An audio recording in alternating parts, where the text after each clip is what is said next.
올해가 윤달이 있는 해라서 그런지는 모르겠습니다만은 지난 겨울은 참 유난히도 좀 길게 그렇게 느껴졌던 것 같습니다. 그러나 이제는 봄 기온이 완연합니다. 교회 마당에 개나리 꽃이 만발하였습니다. 또 거리마다 핀 개나리 또 벚꽃이 참 아름답습니다. 만물이 소생하는 계절을 맞이하여서 차가운 겨울 동안 죽었던 것 같았던 앙상한 가지에서 푸릇푸릇한 새싹들이 힘차게 돋아나고 있습니다. 봄이 부활절을 즈음하여 시작되는 것을 보면서 부활절이 주는 계절적인 의미도 한번 생각해 보았습니다. 춥고 긴 겨울 뒤에 반드시 봄이 오듯이 무서운 폭풍 후에 더 맑은 하늘이 펼쳐지듯이 주님은 부활하셔서 고난과 역경 후에 반드시 기쁨이 오는 것을 우리들에게 보여주셨다는 것입니다. 그래서 부활절은 우리 모두에게 큰 소망과 용기를 줍니다. 움츠렸던 모든 것들이 기지개를 펴기 때문입니다.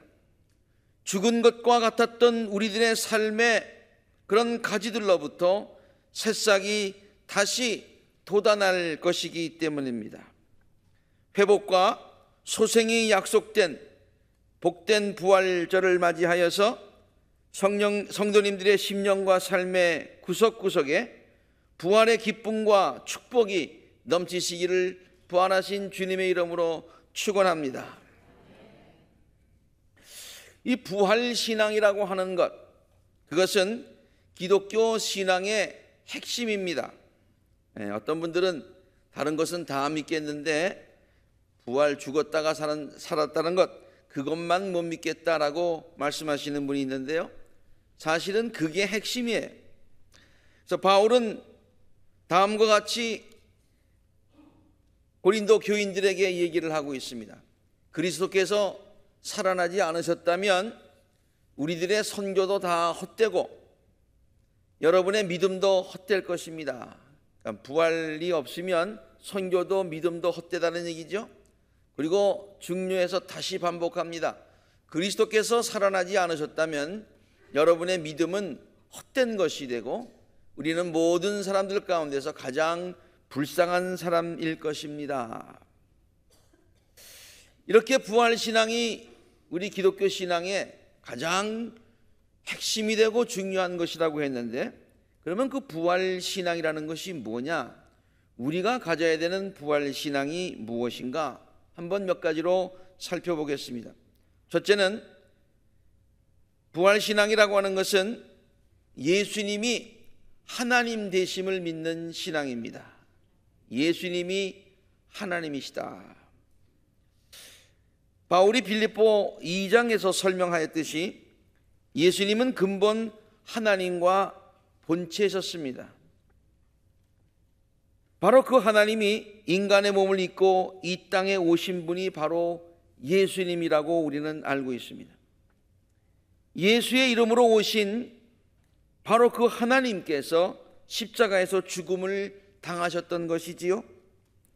우리 인간들의 죄값을 십자가의 죽으심으로 완전하게 갚아주시기 위함이었습니다. 그리고 그는 다시 살아나셨습니다. 예수님은 다시 살아나심으로 그가 본래 하나님이셨다는 것을 우리들에게 보여주셨다는 말입니다. 예수님께서 십자가에 돌아가신 것은 그가 100% 인성을 가지신 분이심을 우리들에게 보여준 것이었습니다. 그가 100% 인간이셔야 했던 이유는 우리 인간들의 죄값을, 우리 인간들이 지은, 바로 이 육신을 가진 인간들이 지은 죄값을 이 육신, 100% 육신이 되셔서 갚아주시기 위함이었던 것입니다. 그러나 그분은 동시에 100% 하나님이셨습니다. 그가 죽음의 권세를 이기시고 부활하셨다는 것이 바로 이것을 증명하고 있는 것입니다.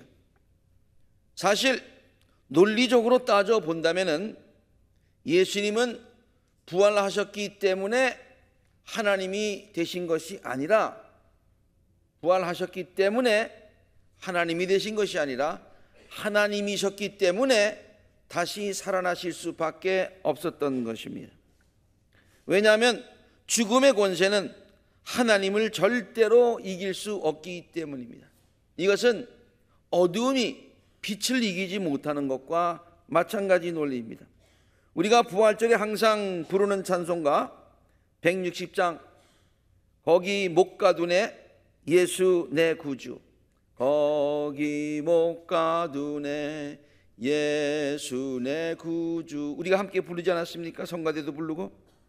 그 가사에 있듯이 죽음의 권세가 하나님 되시는 예수님을 무덤에 가두지 못하였던 것이죠.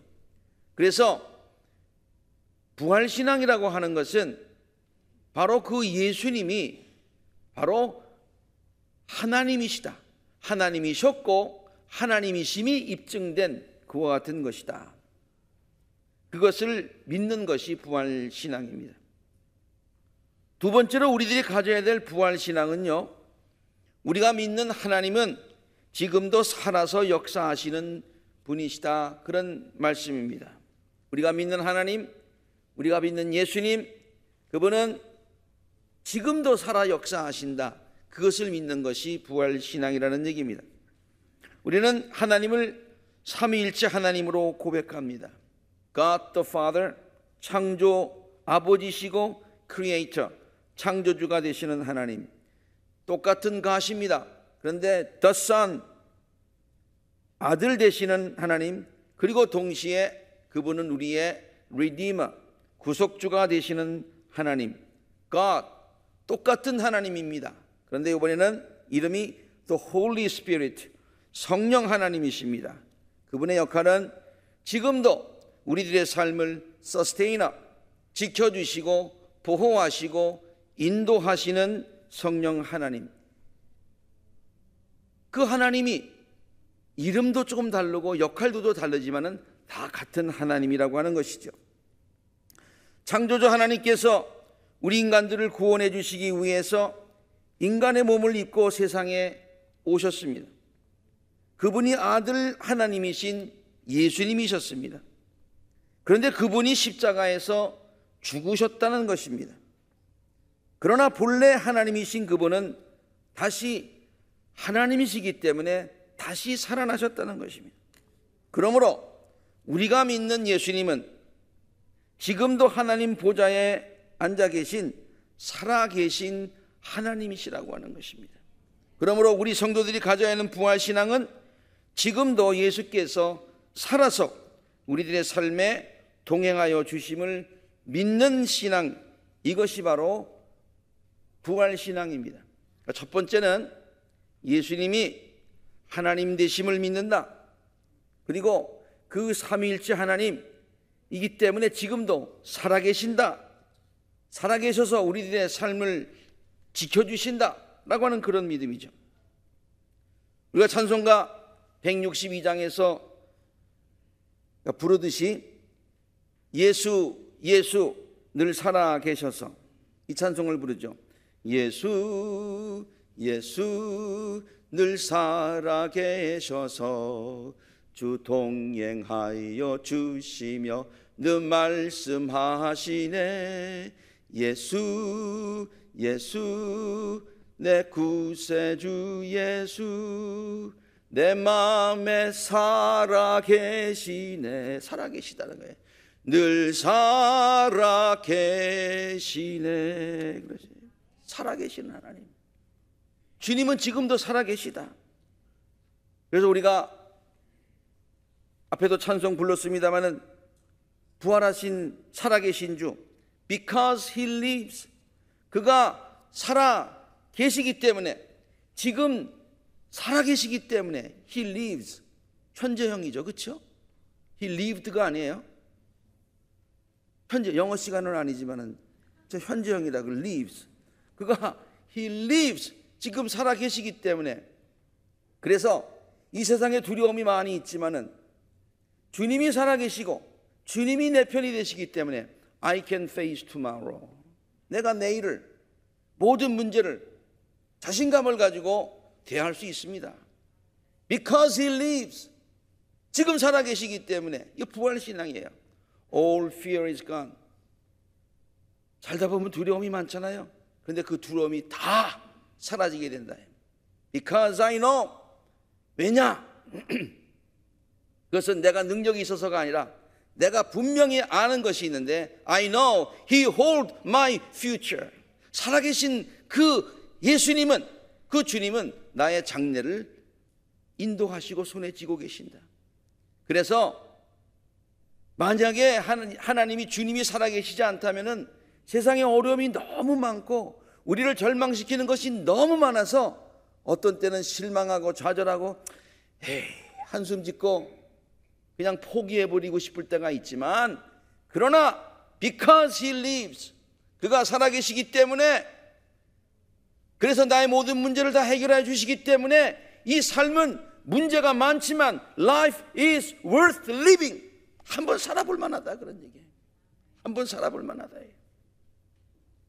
그것은 내가 무슨 이 삶을 살아갈 수 있는 노하우가 특별하게 있어서가 아니라 just because He lives, 그가 살아계시기 때문이다.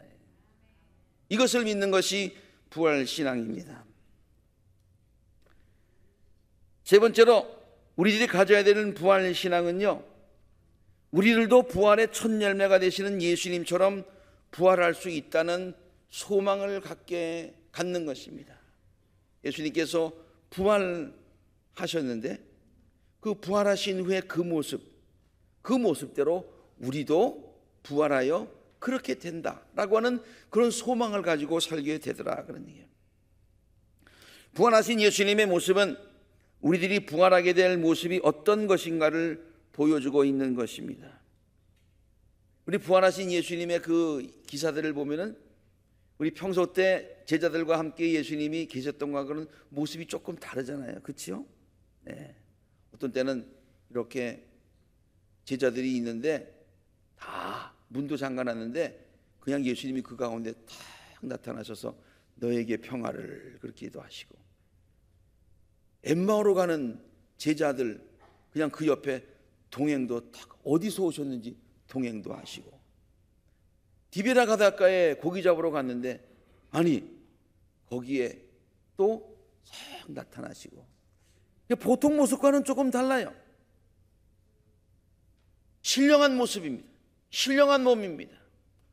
시간과 공간을 초월하는 신령한 몸을 잠시 우리들에게 보여주셨어요. 부활하면 이렇게 된다라고 하는 모습이죠. 첫 열매가 되셨으니 우리는 그 다음 열매 돼서 우리도 그렇게 된다고 하는 소망을 주셨다는 거예요. 우리가 부활하면 어떻게 되느냐는 그런 픽처를 우리들에게 보여주셨다는 얘기입니다. 바울은 고린도전서에서 부활에 관해서 이렇게 가르쳐주고 있습니다. 죽은 사람의 부활도 이와 같습니다. 예수님이 보여주신 부활과 똑같습니다. 아마 그런 설명을 하는 것 같아요. 저기 그냥 까만 글로 쓴 것은 보통 우리 살아있을 때의 모습입니다. 썩을 것이에요. 우리 육체가 썩어지잖아요. 우리 육체가 참 비천하잖아요. 우리 육체가 참 약하잖아요. 우리 육체는 무슨 슈퍼 내추럴한 게 아니라 그냥 내추럴한 거잖아요. 그런데 빨간 고로 쓴 것은 부활하셔서 부활하신 이후에 우리들의 삶이 어떻게 된다, 우리가 어떻게 부활한다라고 하는 것을 예수님께서 보여주신 모습이세요. 예수님께서 부활하셔서 우리들에게 첫 열매가 되셔서 보여주신 모습이 바로 저 모습이고 우리가 저렇게 될 줄로 믿습니다. 이것이 부활신앙이에요. 그러니까 그 부활 후의 모습은 뭡니까? 썩지 않을 것으로 살아라, 영광스러운 것으로 살아라, 강한 것으로 살아가고 신령한 것으로 살아난다, 이 말이에요. 네. 한번 같이 읽도록 하겠습니다. 제가 사실은 빨간 거 읽고 싶은 욕심이 있지만은 좋은 것을 성도님들에게 양보하는 마음으로 제가 옆에 있는 것을 읽겠습니다. 여러분들은 빨간 걸로 한번 같이 읽으세요. 썩을 것으로 심는데, 아멘. 비천한 것으로 심는데, 약한 것으로 심는데, 자연의 몸으로 심는데. 그래서 아니 그런 게 어디 있느냐, 그렇게 어떻게 되느냐, 이게 이해가 잘 되지 않는다. Beyond our understanding, 우리의 이성을 초월해서, 논리를 초월해서, 그건 하나님께 주시는 신비해. 그래서 시작. 자연의 몸이 있으면 신령한 몸도 있습니다. 하나님의 법이에요. 하나님의 법. 예수님께서 부활의 첫 열매가 되셨다는 의미는 우리들도 예수님처럼 저와 같이 신령한 몸으로 부활하게 된다고 하는 것이죠. 이것이 그냥 그런가 보다 라고 옛날에는 그저 느껴졌었는데, 가까운 사람이 하늘나라에 간다 라고 했을 때는 우리에게 이 말씀이 얼마나 큰 위로가 되는지 몰라요. 이 말씀이 우리에게 얼마나 소망이 되는지 몰라요. 우리도 이러한 소망을 늘 가지실 수 있게 되기를 주의 이름으로 축원합니다. 자, 이 부활신앙이라고 하는 것은 그래서 우리가 죽은 후에 다시 그러한 모습으로 부활하게 된다라고 하는 것을 믿는 것도 부활신앙이지만은, 동시에 부활신앙은 뭐냐? 그렇게 포커스가 미래에만 가 있는 것이 아니라 지금 우리의 사는 삶에도 포커스가 가 있어야 된다, 그런 얘기예요. 그래서 그와 같은 소망을 가지고 우리가 부활한다고 하는 그런 소망 가운데 있지만은, 그래서 영생한다고 하는 그런 소망을 가지고 살지만은, 소망이 있어야 되지만은, 그것이 지금 우리들의 삶에 연결이 되어서 지금 우리가 이 세상에서 살고 있지만은 그러한 삶에 이어서 그러한 영원한 삶에 잇대어져 살아간다 그래요. 잇대어. 그래서 그러한 부활 신앙을 가지고서 사는 것도 중요하지만, 미래에 대한 것도 중요하지만, 그것이 바로 우리들의 삶에 지금 잇대어져서 연결되어서 지금 우리가 이 삶을 살아가면서도 늘 그것을 맛보면서, 경험하면서, 소망하면서 살아가게 되는 것이 부활신앙인 줄로 믿습니다. 굉장히 어려운 얘기인데 쉽게 설명해 보려고 그랬는데 여러분 이해가 잘 되셨는지 모르겠어요. 한번 읽겠습니다. 시작. 마지막으로 우리들이 가져야 하는 부활신앙은 단순히 내세의 영생을 누리게 된다는 것에 국한된 것은 아닙니다. 자, 여기까지는 미래에만 초점을 맞춰서는 안 된다는 얘기죠. 그 다음에 시작. 지금 이 세상을 살면서 새로운 피조물로서 영원한 생명을 누리며 살게 된다는 의미가 있습니다. 오늘 우리가 함께 읽은 고린도후서 5장 17절의 말씀은요, 다음과 같이 선포합니다. 시작. 누구든지 그리스도 안에 있으면 그는 새로운 피조물입니다. 옛것은 지나갔습니다. 보십시오.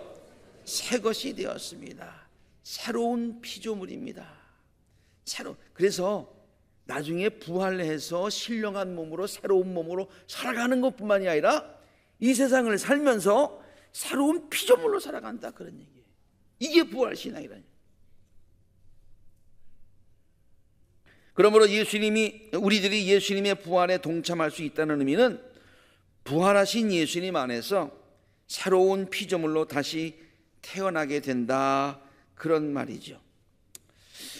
우리 사람들의 언어는 진리를 표현하는 데 많은 한계를 갖고 있는 것 같습니다.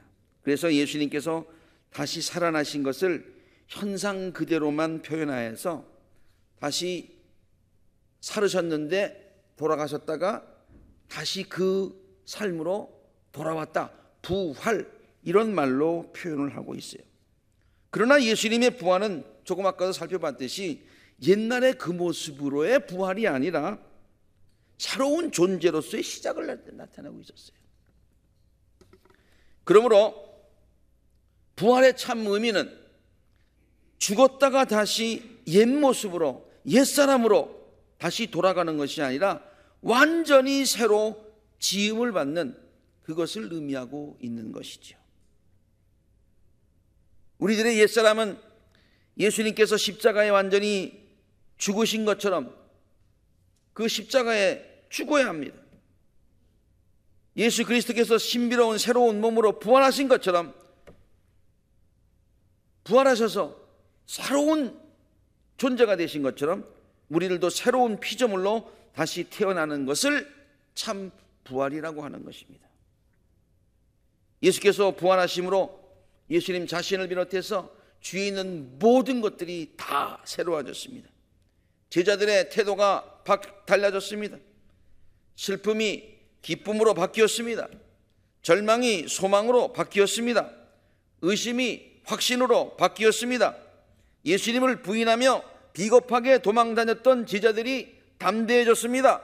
실망하여 고향 엠마오로 가던 제자들의 발걸음이 다시 사명을 감당하기 위한 예루살렘으로 옮겨졌습니다. 부활하신 예수님을 만난 사울은 완전히 바뀌어서 바울이라는 새로운 피조물로 창조되었습니다. 오늘 우리가 함께 읽은 본문은요, 누구든지 그리스도 안에 있으면 새로운 피조물이 된다고 선언하고 있습니다. 지난 날의 내가 아니라 새로운 나로 태어나게 된다는 말입니다.